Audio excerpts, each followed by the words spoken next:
그러나 그들은 지존하신 하나님을 시험하고 반항하여 그의 명령을 지키지 아니하며 그들의 조상들같이 배반하고 거짓을 행하여 속이는 활같이 빗나가서 자기 산당들로 그의 노여움을 일으키며 그들의 조각한 우상들로 그를 진노하게 하였음에 하나님이 들으시고 분내어 이스라엘을 크게 미워하사 사람 가운데 세우신 장막 곧 실로의 성막을 떠나시고 그가 그의 능력을 포로에게 넘겨주시며 그의 영광을 대적의 손에 붙이시고 그가 그의 소유 때문에 분내사 그의 백성을 칼에 넘기셨으니 그들의 청년은 불에 살라지고 그들의 처녀들은 혼인 노래를 들을 수 없었으며 그들의 제사장들은 칼에 엎드러지고 그들의 과부들은 애곡도 하지 못하였도다. 그때에 주께서 잠에서 깨어난 것처럼 포도주를 마시고 고함치는 용사처럼 일어나사 그의 대적들을 쳐 물리쳐서 영원히 그들에게 욕되게 하셨도다. 또 요셉의 장막을 버리시며 에브라임 지파를 택하지 아니하시고 오직 유다 지파와 그가 사랑하시는 시온산을 택하시며 그의 성소를 산의 높음같이 영원히 두신 땅같이 지으셨도다. 또 그의 종 다윗을 택하시되 양이 우리에서 취하시며 전량을 지키는 중에서 그들을 이끌어내사 그의 백성인 야곱 그의 소유인 이스라엘을 기르게 하셨더니 이에 그가 그들을 자기 마음의 완전함으로 기르고 그의 손의 능숙함으로 그들을 지도하였도다. 하나님의 구원은 이렇게 임합니다 라고 제목을 정했습니다. 진정한 희망은 여러 철학자들도 사람들이 쓴 책들을 봐도 이런 말들 합니다. 진정한 희망은 더 이상 잃을 것조차 없을 때 주어진다. 완전히 바닥을 쳤을 때 주어진다. 이렇게 얘기들을 많이 하세요. 아무것도 의지할 것이 없을 것 같을 때, 모든 것이 끝났을 것 같을 때. 그런데 그 자리에서, 그 힘든 자리에서 일어나서 방향을 정하고 한 걸음씩 걸어갈 수 있다면 그 사람은 정말 희망을 소유한 사람입니다. 바로 그런 것을 가능하게 하시고 그렇게 이끌어 가시는 분이 하나님이시다라고 성경은 말하고 있어요. 56절부터 64절의 말씀을 보면 하나님께서 죄인을 그냥 절망으로 이끌어 가시는 모습을 이야기하고 있어요. 이스라엘에게 하나님께서 가나안 땅을 나눠주시고 하나님의 말씀을 주셔서 율법을 지키면서 살아라 이렇게 말씀을 하셨어요. 그런데 그 이후의 역사, 이스라엘의 역사를 살펴보면 여호수아가 가나안 땅을 정복하고 12지파가 땅을 나누고 이제 딱 정착한 후에 여호수아가 죽은 후에 잘 살았더라 하면 참 행복하고 좋겠는데 이스라엘의 영적인 암흑기, 앞에서 말씀드렸듯이 사사시대가 찾아옵니다. 자기 소견에 좋은 대로 말씀을 잃어버린 시대가 찾아와요. 시인은 그때 이스라엘이 하나님을 시험하고 하나님께 반항하고 하나님께 거짓을 행하고 자기만의 산당을 짓고 우상들을 세우고 하나님의 노여움을 일으켰다라고 오늘 56절부터 58절을 보면 기록하고 있어요. 하나님은 약속하신 모든 것을 다 이스라엘에게 지켜주셨는데 애굽에서 해방시키시고 광야의 어려움을 다 이기게 하시고 요단강을 건너서 가나안 땅에 들어가서 땅을 차지하게 하시고 약속한 것을 다 지키셨는데 이스라엘은 그 하나님을 배신했다라고 말합니다.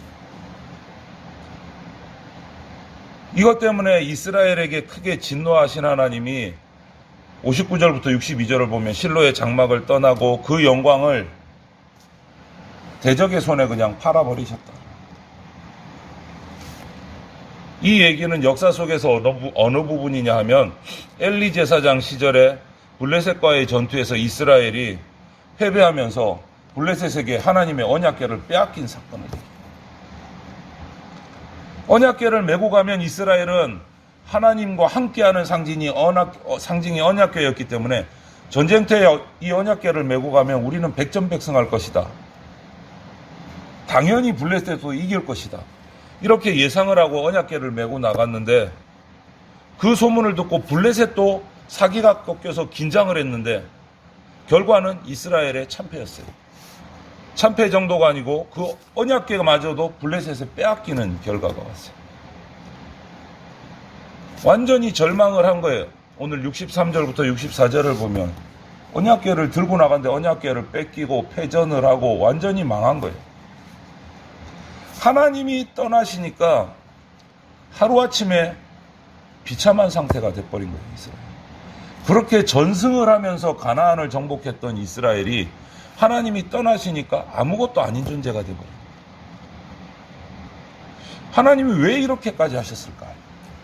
출애굽의 10재앙을 통해서 애굽에서 탈출시키시고 광야의 그 험한 길을 40년 동안 불기둥 구름기둥으로 만나와 메추라기로 먹이고 보호하시고 인도하시고 그렇게 감싸셔서 요단강을 건너서 가나안 땅에 들어오게 하시고 가나안 땅도 전쟁에서 모든 준비되지 않은 그 군사도 없는 이스라엘을 가나안의 그 등치 큰 가나안 족속들을 다 물리치고 땅을 차지하게 하시고 모든 것을 다 해주신 하나님이 블레셋과의 전투에서 완전히 망하게 하셨어요.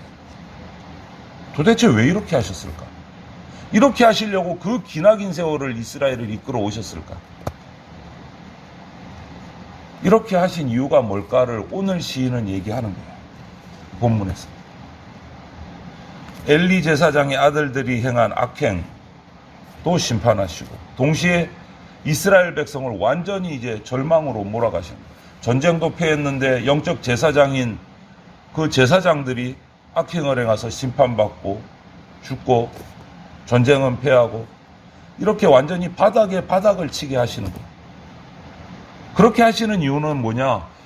완전히 바닥에서 절망을 치고 더 이상 우리 힘으로 뭔가 할 수 없다고 생각했을 때 뭔가 새로운 희망이 필요하구나. 어떻게 나갈까? 누가 우리를 이끌어갈까? 이 갈망함이 생기게 하시는 거예요. 우리가 강팍할 때, 우리가 범죄에 빠져갈 때, 내 속이 내 욕심으로, 내 악행으로 가득 찰 때 하나님은 우리를 절망의 바닥으로 떨어뜨려서 새 희망을 찾게 하십니다. 이렇게 살아서는 안 되겠구나. 이스라엘은 정말 자기가 하고 싶은 대로 다 해봤어요. 그런데 하나도 된 게 없어요. 하나님이 떠나시니까 어떤 방법을 자기 마음을 사용을 해도 되는 것이 하나도 없어요. 다 일이 꼬여요. 무슨 생각이 났을까요? 하나님께 나가야 되겠구나. 구해야 되겠구나. 그때를 기다리시는 거예요. 그래서 65절로 넘어가면서 말씀을 보면 이 시인 아삽은 이렇게 모든 소망이 다 끊어진 것 같은 상황에서 드디어 하나님이 일어나셔서 이스라엘을 구원하셨다라고 노래를 해요. 65절, 66절에서.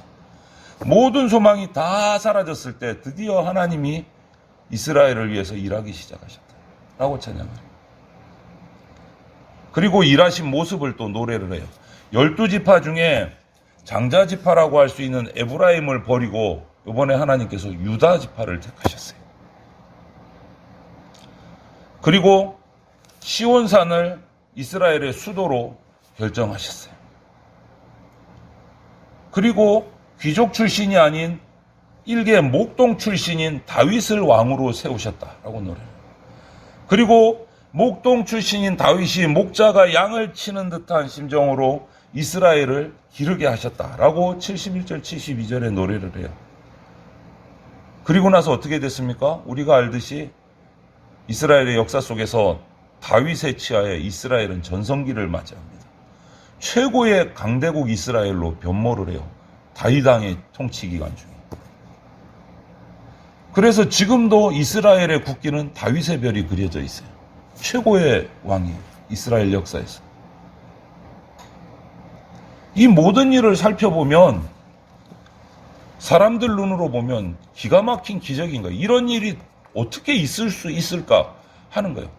그 바닥치기 전에 아무것도 없는 이스라엘이 그 당시 최고 강대국인 애굽을 탈출해. 말도 안 된다.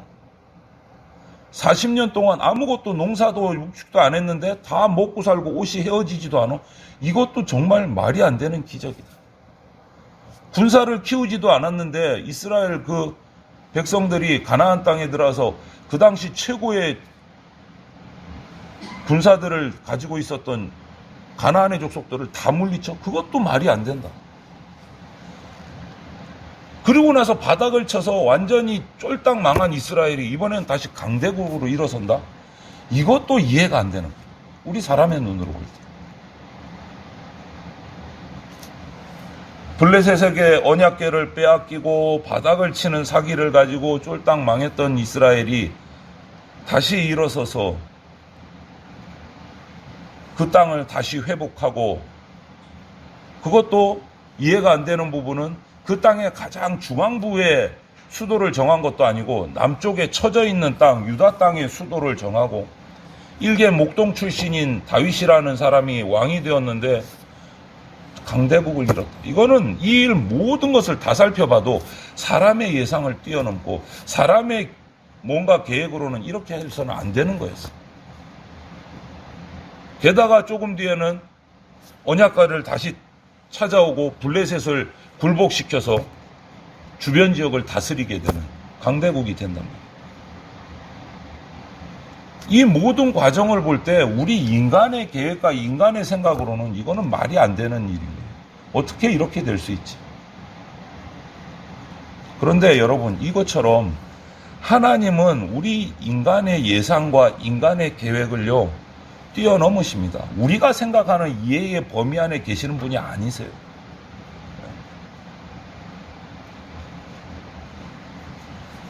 내 자녀가 바른 길로 가려고 하지 않을 때 하나님은 그들을 무너지게 하세요. 하나님의 백성이 엉뚱한 길로 갈 때, 불순종할 때 절망에 빠지게 하세요. 그걸 죽으라고 절망에 빠뜨리는 게 아니라는 거죠. 자녀 죽으라고 회초리 때리는 부모 없잖아요.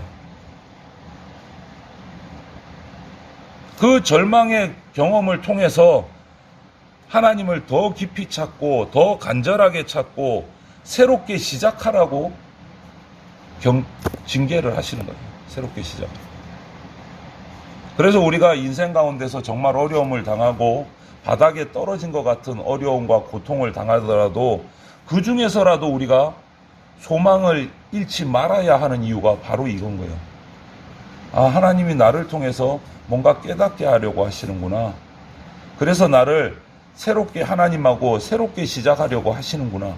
그 소망이 있기 때문에 우리가 절망 속에서 절망만 해서는 안 된다라는 거예요. 다시 하나님을 바라보아야 된다. 오늘 이 본문 말씀은 이스라엘의 역사를 쫙 되짚어주면서 시인이 우리에게 교훈을 주고 이스라엘 백성에게 교훈을 주시는 말씀이에요. 하나님께서 이렇게 해왔고, 그런데 반대로 우리는 범죄했다. 하나님을 배신했다. 보세요. 출애굽의 전통, 광야의 과정, 시내산에서 말씀을 받은 것, 그리고 가나안 땅의 땅을 차지한 것, 그 이후에 가나안의 북왕국에까지 이르기까지 그 역사를 통틀어서 하나님의 은총을 봐라. 그런데 그와 반대로 우리는 그 은총을 받으면서도 계속 범죄하지 않았느냐. 은총받고 범죄하고 은총받고 범죄하고 이것이 계속 반복되지 않았느냐. 정신 차려야 된다. 지금 우리가 힘들어도 다시 하나님께 나가야 된다. 그런데도 불구하고 이스라엘의 역사를 보면 북왕국이 그렇게 망한 것을 보고도 남유다를 다시 세우셨는데 그 죄가 또 이어져요. 안타깝게도. 그리고 남유다도 몰락의 길을 걷고 끝내 하나님께 버림받아서 또 타국에 포로로 잡혀가는 역사가 기록이 돼요. 은총 범죄, 은총 범죄, 은총 범죄. 마지막이 좋게 끝났으면 너무 행복하겠는데 마지막도 몰락이에요. 이런 이스라엘의 이런 역사의 오락가락하는 모습을 보면서 좌절할 수도 있는 것 같아요. 우리가 아, 인간은 안 되는가 보다. 하나님이 그렇게 은혜를 주셔도 안 되네. 이럴 수 있는데 시인은 마지막에 또 한마디를 해요. 그럼에도 불구하고 유다를 통해서 하나님의 선택과 하나님의 구원이 또 이어진다라고 말해요. 또 이어진다. 이스라엘 백성을 목자처럼 이끌어 주셨던 그 하나님이 유다에게 왕의 목자의 임무를 맡기시고 또 일어날 수 있는 길을 열어주셨다. 그러면 이제 우리는 무엇을 해야 될까를 말하는 거예요. 오늘 우리에게 주시는 경우, 이 이스라엘의 역사를 통해서 우리에게 주시는 경우, 그러면 또 은혜를 주시려고 하는데 또 참으시는데 진노를 100% 베푸시면 우리가 다 죽어 없어질 건데 그 진노를 다 베풀지 않고 또 구원의 은혜를 주시는데 그러면 우리는 무엇을 해야 될까? 이제 하나님을 향한 믿음을 가져야 됩니다. 하나님을 향한 믿음. 이스라엘의 왕은요, 왕 자체가 권위가 아니에요. 왕이 하나님과 함께 할 때 왕으로서의 능력을 발휘할 수 있어요. 하나님과 함께 하지 못한 왕은요, 또 바닥으로 떨어진 것을 볼 수 있어요. 이스라엘의 왕들을 보면. 백성들도 마찬가지고. 시는 그래서 오늘 시에 명확한 결말을 맺지 않고 열어놔요. 이제 그러면 너희는 어떻게 할래? 이런 시인 거예요. 역사 다 봤지? 이스라엘의 역사가 이렇지? 그럼 이제 이 시를 읽는 너희는 이제 어떻게 해야 될까? 라고 결말을 맺는 거예요. 여러분, 우리는 어떻게 해야 될까요? 이 말씀을 읽으면서. 또 범죄로 나갈까요? 진노를 참으시는 하나님 앞에 믿음으로 엎드려야 될까요? 우리의 선택인 거예요. 오늘도 내가 너무 힘들다. 내가 절망할 수밖에 없다. 내 삶이 왜 이렇게 힘든 일만 일어날까? 그런 상황이라면 우리는 오히려 기뻐해야 돼요. 힘들지만 기뻐해야 돼요. 왜? 하나님께서 이 사망의 음침한 골짜기로 나를 밀어 넣으시는 이유가 뭘까를 생각해 보면, 오늘 이 말씀을 통해서 보면 그 어려움의 기간 동안 내가 나를 바로 보라는 하나님의 음성이고, 그렇게 바로 보고 나의 부족하고 잘못했던 것들을 하나님 앞에 고백하라는 기회이고, 그 고백을 통해서, 회개를 통해서 내가 하나님 앞에 새롭게 세워질 수 있는 귀한 기회다라는 것을 우리가 깨달아야지 그 절망에서 절망하지 않고 새로 일어날 수 있다는 거예요. 비록 죄 때문에 징계받아서 내가 어려운 가운데 있을지라도 그것조차도 하나님이 나에게 주시는 기회고 나를 부르시는 음성이다라는 이 사실을 우리가 이 시간 기억하시고, 오히려 그 기회를 주신, 나를 불러주신 그 하나님께 감사하면서 절망의 자리로 나가는 것이 아니라 하나님 앞으로 나가서 하나님께 엎드리고 예배하고 경배하여서 다시 구원을 얻어가는 그러한 복된 성도들이 다 되시기를 주님의 이름으로 축원을 드립니다.